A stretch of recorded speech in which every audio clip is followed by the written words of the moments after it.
financial proposals of the central government for the financial year 23-24 be taken into consideration. जो सदस्य जी बोलना चाहते हैं बोले जी. Thank you for giving me this opportunity. I just want to draw and put it into the honourable members' consideration. 2 or 3 things which are important. The finance bill actually brought in 10 main provisions which are helpful for the middle class and for the communities as a whole and to do ease of business. 10 of them.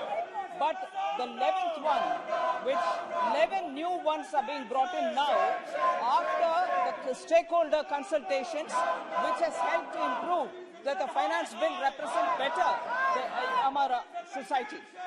One amendment is for the GST Council, which is establishing the tribunal.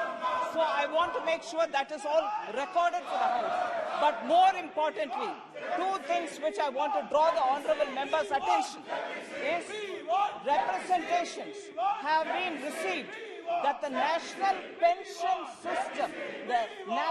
pension system for government employees needs to be improved. I propose to set up a committee under the Finance Secretary to look into this issue of pensions and evolve an approach which addresses the needs of the employees while maintaining fiscal prudence to protect the common citizens. The approach will be designed for adoption by both central and state governments. Sir, there is one more thing.